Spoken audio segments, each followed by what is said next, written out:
Welcome to the War on Wellness. Today I have a wonderful guest, which is going to be right here. It's going to be my husband, Paul McPherson, and we're excited to come to you for this series of Heritage Fusion, our culture, our lifestyle, and our wellness. So make sure that you say hello, Paul, in the comments. Make him feel welcome. And I want to thank all those who are watching on Facebook, and let me bring in my Instagram family. Wonderful. We have the Instagram family here as well, and the YouTube family. So thank you all for joining us here on this February series for Black History Month. And Paul and I are going to be talking about our individual heritage and how that's influenced who we are today. So we are going to be right back right after this message from our sponsor. Make sure you say hello in the comments so that I know that you're here and so Paul will know that you're here.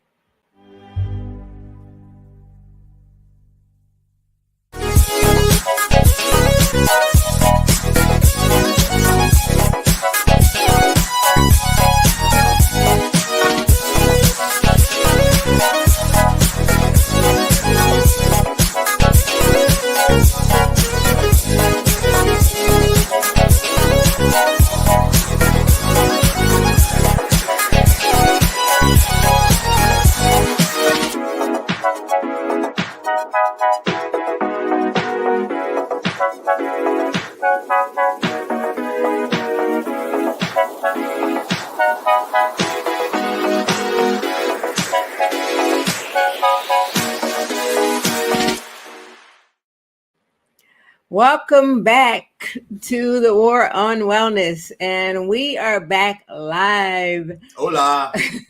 I have Paul here, as I mentioned, and I am excited to have my hubby here to share with me with the War on Wellness broadcast. So I am we're just going to have a conversation. Okay, works for me. Okay, we're going to have a conversation and we're going to talk about just our heritage and how that has influenced us over the past few years. And of course, if you have any questions, you can feel free to do that. I've been doing a series and having different guests on different nights on the Wednesday night broadcast for the month of February, since it's Black History Month. And so we're talking about our heritage and how that's influenced who we are today. And okay, we got a shout out here. We got a hi y'all from Doris. Hey sis. DC Artistry. Wonderful. Nice to have you as well. And I know there'll be other comments and I may get some of those. So we'll look forward to seeing you as you show up on the screen. So, our heritage. Yes. And so I actually wrote down a couple of my answers because I want to make sure that I can keep this, it'll make sense for us. So I guess I'll start first, ladies first. You go right ahead. Okay. I have no problem with that. Okay. So the first question was to talk about the past generations and family, and then the older generation, and whether they were city dwellers and how they grew up. And so I can remember back as far as my great grandfather and my great grandfather on my father's side. And I do remember that they were in the city. My grandparents on my mother's side were also city dwellers. And so everybody grew up in the city. If you're from Richmond, Virginia, which is my hometown, and that would be the north side of Richmond for my father's side of the family, and Churchill for my mother's side of the family. And they grew up and they were city dwellers. So where are your people from? Okay, so my people, my mother's family, her father was from North Carolina, and they migrated At least the brothers did. They migrated to New York. And my grandmother on my mother's side, she was born in New Jersey. So yes, that side of the family, they're all city dwellers as well. Unfortunately, on my father's side, his history basically ends with him. I know his mother died when he was young, and he lived with his brother until he also migrated to New York as well. Very good. City people. City people. New York people. Okay. Which part of New York? Because when you say New York, everybody thinks Manhattan. Well, at least I was born in Mount Vernon, New York. My mom lived most of her life in Bronx. Okay. All right. BK. Very good. So, that's Brooklyn. Okay. See. Okay. I'm from the South. I don't know. Bronx. You got to correct me. Don't let me just go out like that. Okay. All right. Bronx, New York, for her. Okay. So both of us, or I guess our heritage family came from the cities. Urban, exactly. And so for me, their relationship with food, and so I had to go write down what mine was, and it is I know that my great grandfather, he had a grapevine and he had rabbits, and my mother said that at one point her parents had a farm, or not a farm. They grew some things, but after I was born, no. But there was when we moved into our first house, my parents moved into our first house. We did attempt to garden in the backyard. How'd it work out? Yeah, they had us out there in the dirt. And we didn't know any hard city dirt. But we did make an attempt and did actually harvest some tomatoes, some string beans, some strawberries, and that was pretty much the garden. My grandparents on my father's side, they were the ones who had the grapevines, and we actually have a grapevine outside here. So that was kind of like full circle for me when I thought about that. And so yeah, that was it as far as growing anything. Right. Did your family grow anything? When I was coming up, my grandmother lived on Long Island in Old Westbury, and she had a garden. I do remember that. She had a garden, and she grew tomatoes and string beans, and she also had a grapevine in the backyard. But my mother, she has had a garden, although she lived in an urban area ever since I was, I guess, about 5. And so she's been gardening for about 50 years now. Even at the age of 91, she still plants a garden. Nice. I like that. And so, so let's talk about like how we grew up as far as like eating growing up. So I remember in my family, at least, I know my mom went back to school when we were young. And so I was like a preteen, early teen. My mom went back to school to better herself. And so that left me. Oh, I'm the oldest, by the way. So I'm the oldest of 5 now. And so that left me to get the dinners prepared. Dad would work late a lot of times. And so. What were you cooking?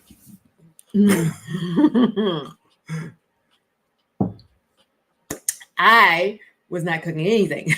But, nowadays, kids, they're chefs that are like 7, 8, 9 year old. I mean, young kids that are chefs. But we did the little Salisbury steak dinners and things like that. Hungry somebody. Yeah. I don't even remember what the names of them were, but I remember those. They'd have like a little dessert in the corners. Anybody else remember the little dinners that you could buy that were already pre-made, and they came in and they had like little squares? Yeah. And don't overcook it. Yeah. Otherwise your dessert be all shrunk up. Exactly. And all the juice will be gone out of it. But does anybody else remember? Put a yes in the comments if you remember that. Okay, yeah. So look at that. We got a yes from Margot. She remembers that. Okay, very good. And Doris is asking, when are we going to get rabbit or goats? To be determined. But I do want to get some animals since we live out here in rural Virginia now. But that was, so our dinners were a lot of pre-made dinners that I remember. And we have oatmeal or something in the morning, or cereal or something like that. And one thing that was favorite was fried bologna sandwiches. Does anybody else like fried bologna sandwiches? Yeah. You put it in a pan and crawl. Anyway, yeah, that was one thing that we would eat. Or I remember tomato sandwiches. And I had to interview my mom for this to make sure I remember correctly.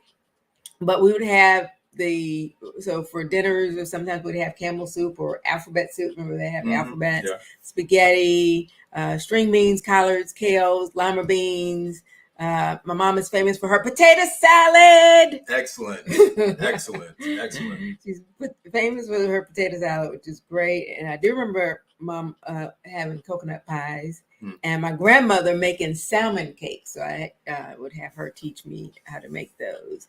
And so there was a lot of eating around. We were a very sociable family. So we would have people over, and you would have, food for that. And so, yeah, that's what I remember as far as the food part. Wow, that's a lot. Yeah. That's a lot. Let me see. So growing up, I do not remember a lot of processed foods. My mom was an excellent cook, and everything was coming from scratch. And so I remember we had a very varied diet.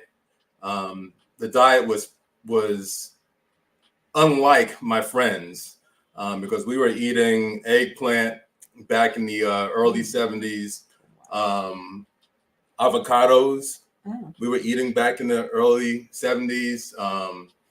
And so, I was exposed to a lot of vegetables, all the greens, and I didn't like it all, but at least I was exposed to it. And so later on in life, I realized that, my lifestyle, my upbringing was different than some of my friends, because I was running into people who were in their 20s, and they didn't eat vegetables. They were not exposed to vegetables. They didn't like vegetables, but they were never exposed. And so I'm thankful that, although I didn't like everything, I was, my mother did introduce those things to me.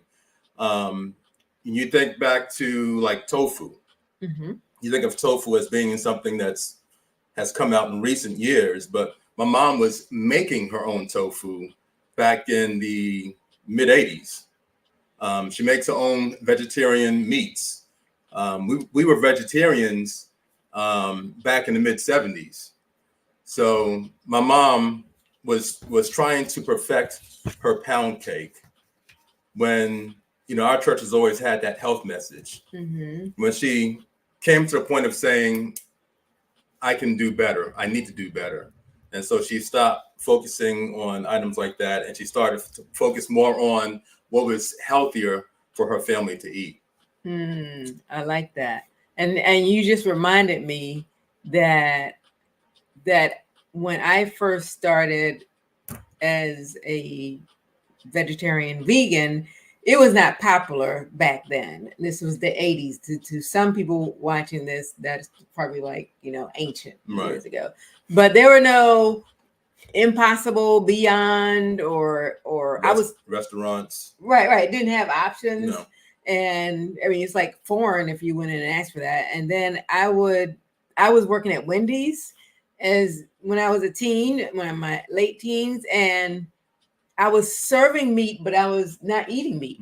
I didn't eat meat. And so I just had to have that discipline. That was something that I was doing at that point in my life, in my early and my late teens.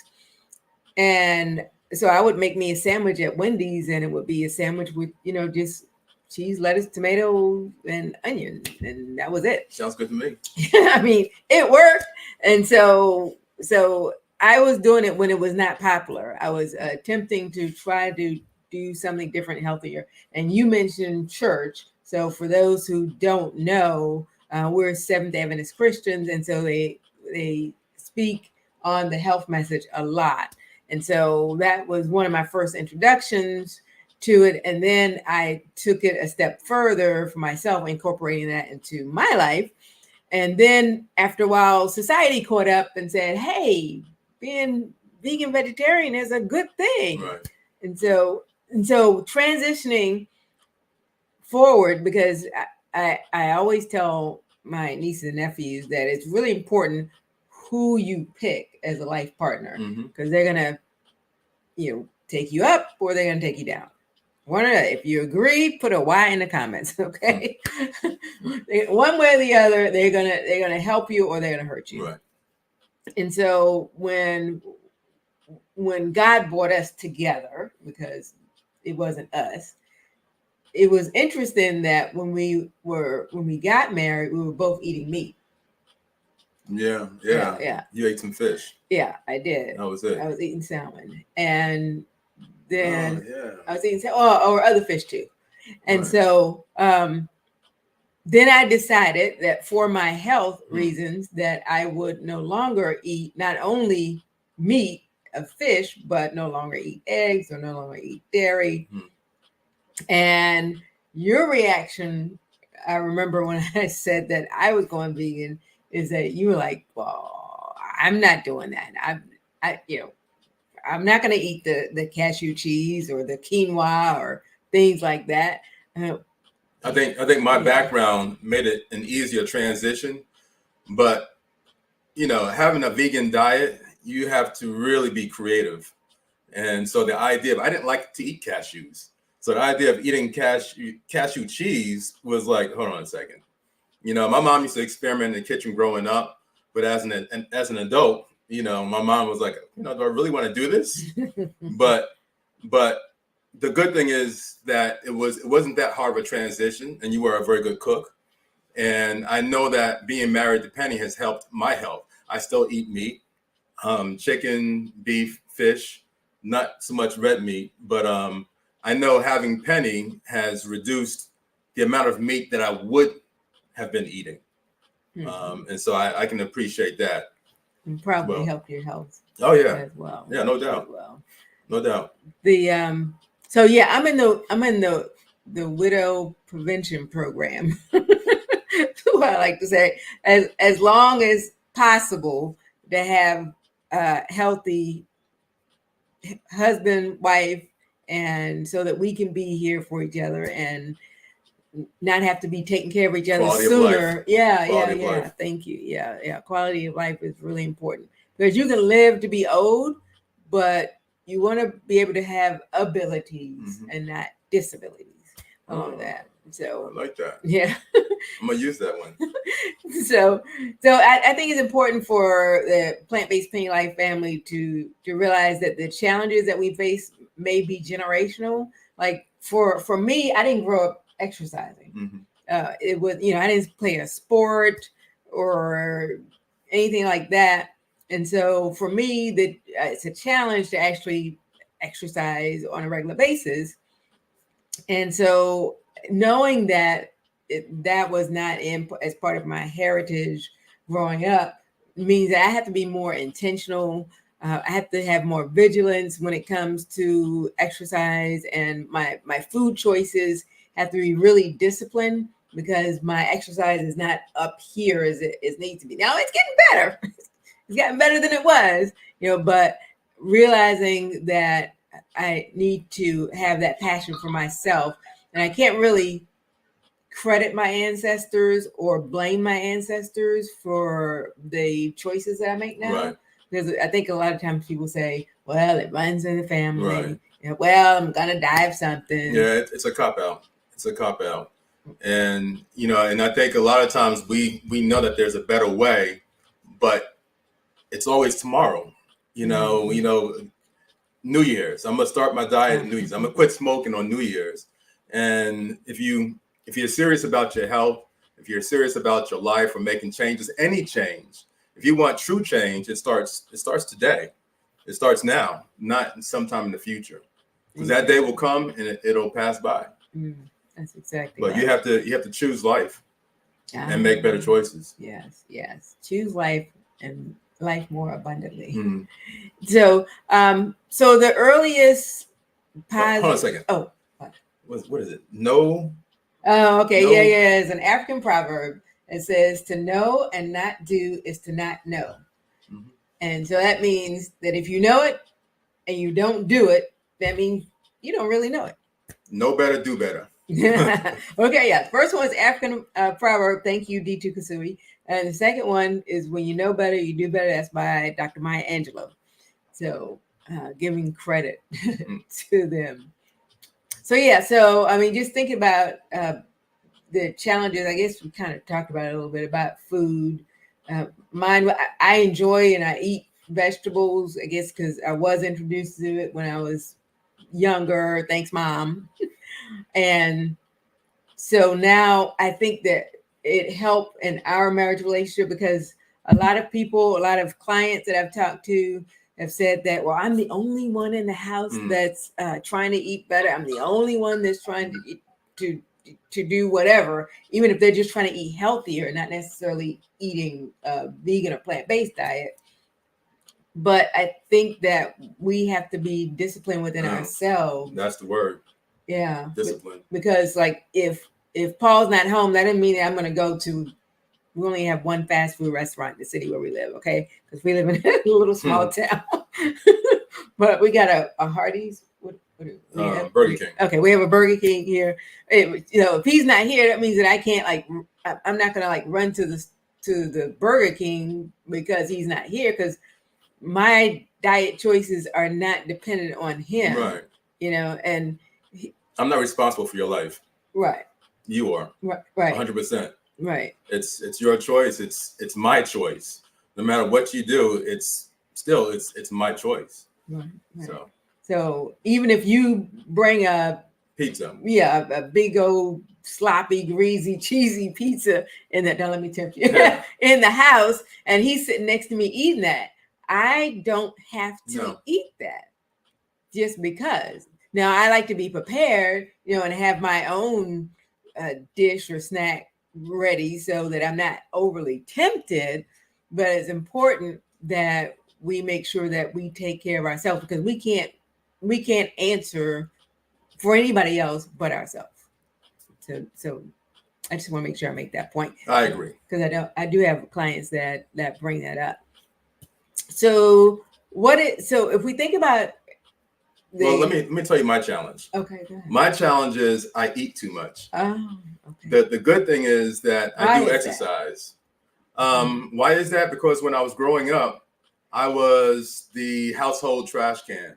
Like if there was a little bit of food left in the pot, it was my job to clean it up, to eat it, basically. And no matter what dish it was my responsibility to eat that.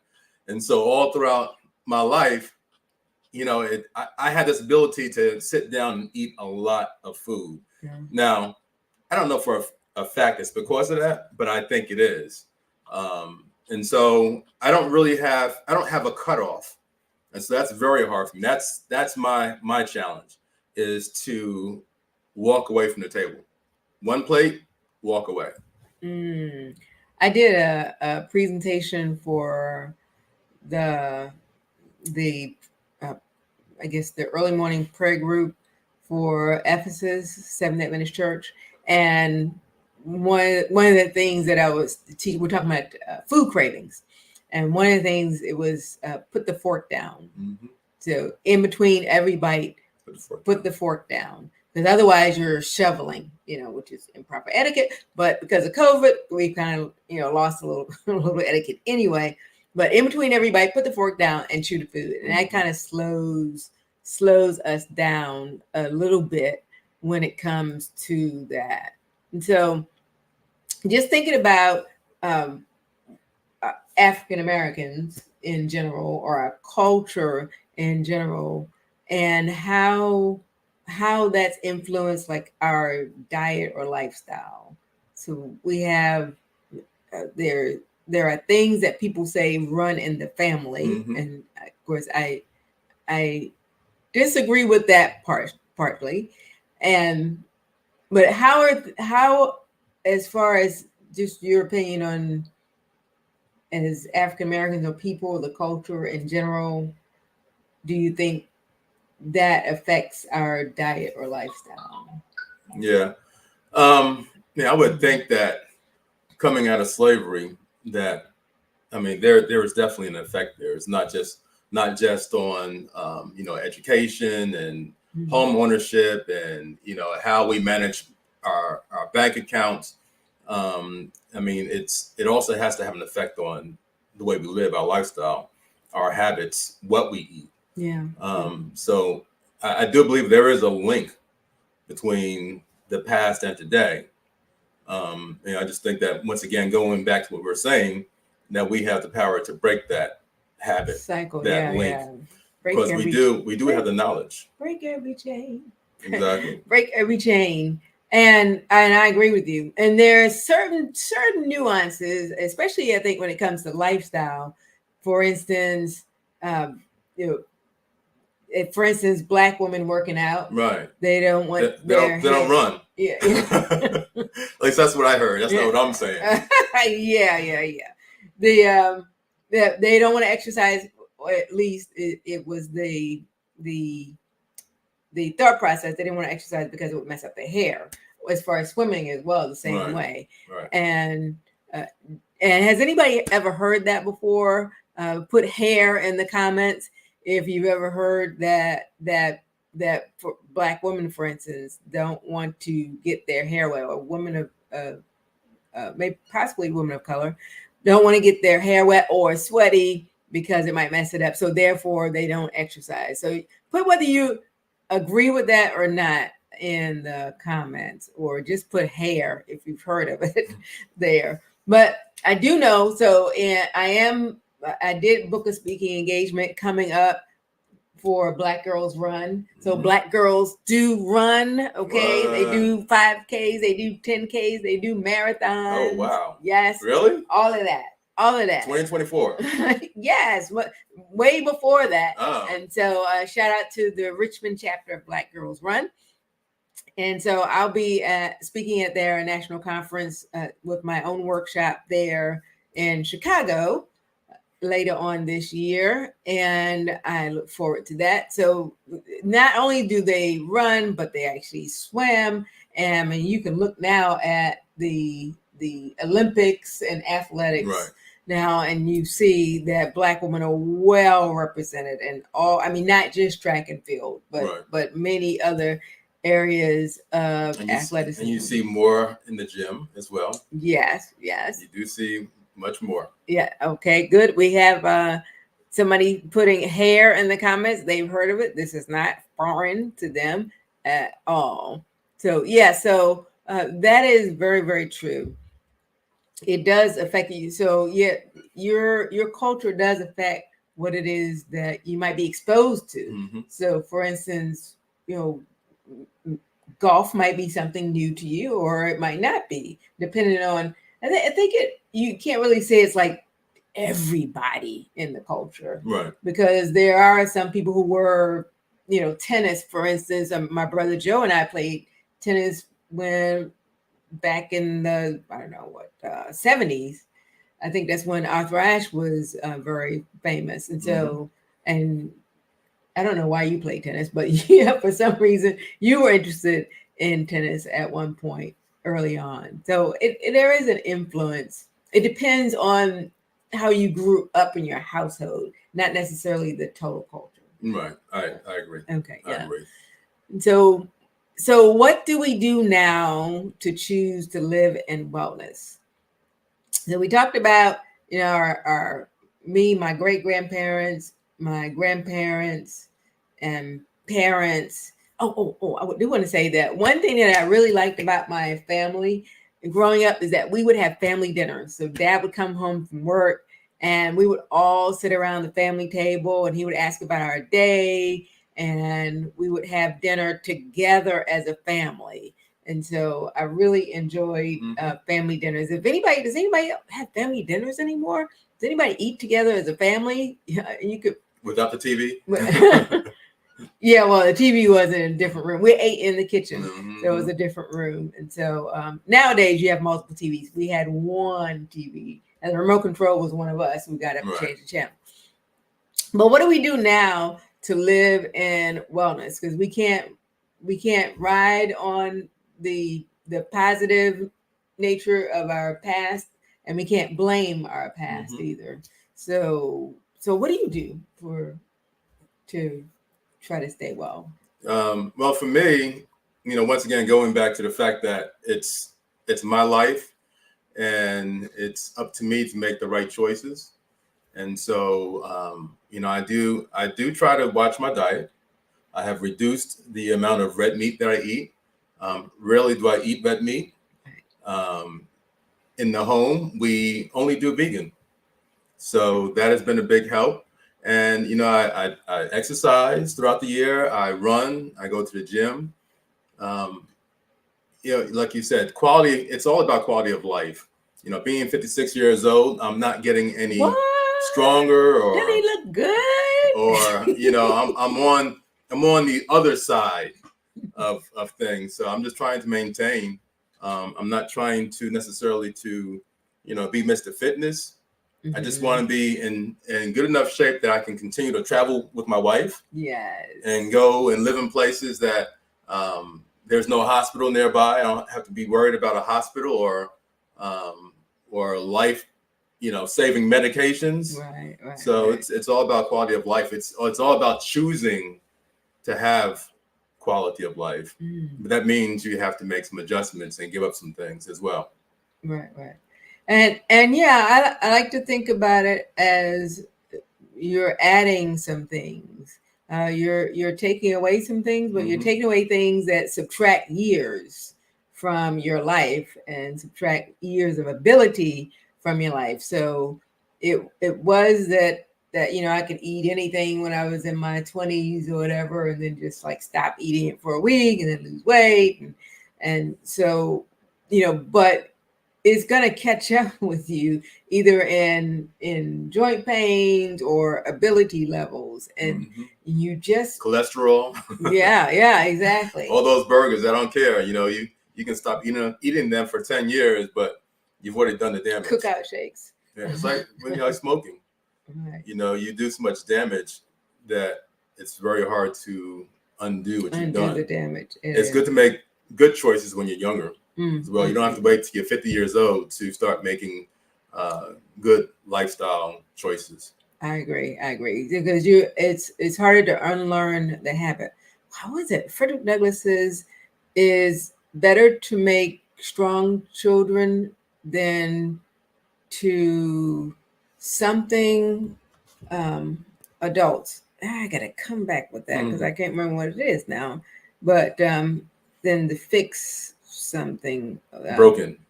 Oh yeah, it's easier to build strong children than to repair broken men. And so that's a very poignant quote from him. And so what do I do to try to stay well? Well, I'm plant-based Penny. I think being plant-based Penny has helped me stay on the road to wellness because it gives me an accountability and me helping other people and working with groups and clients and actually speaking before people. But your character is what you do when nobody else is looking. And so it is being disciplined and intentional with the choices that I make, because the choices that I make today will determine the choices that I will have tomorrow. So like you said, the ability to, jump on a plane and go somewhere and just be free and not have to worry about, oh man, I got to get for my prescription or, so having that ability to be free and that level that freedom it relieves stress off of your mind. It really does. And we did mention, for those who don't know us, that we spent 2 years living abroad. We took a personal sabbatical time out and spent years living in the countries that we lived in during those years were Costa Rica, Panama, and Colombia, South America. And we met some wonderful people there. Hola! In those countries that we now consider part of our global family. And that's just 3 of the 7 to 8 countries and 3 continents that we visited. All the time I was immersing myself in practicing plant-based living, whether it's the Asian countries or in the Latin American countries or in the United States as well.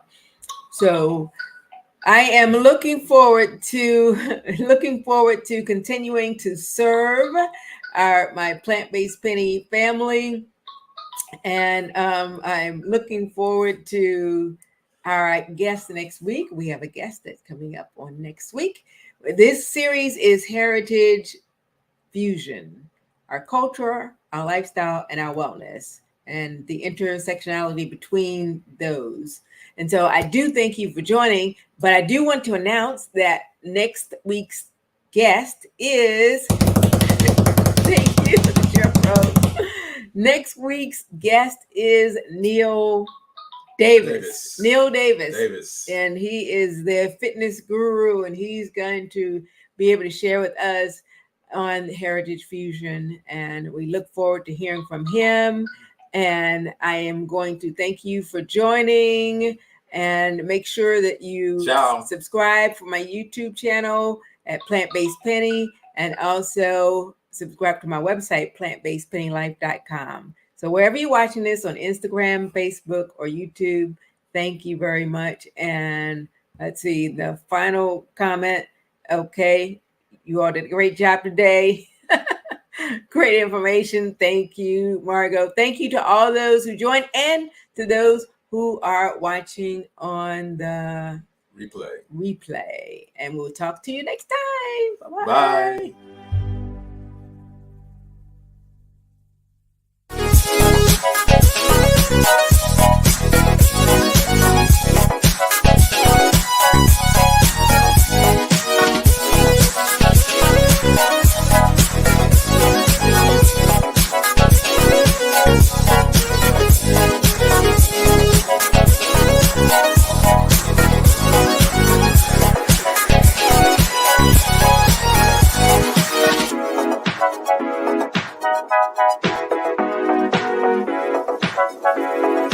Thank you.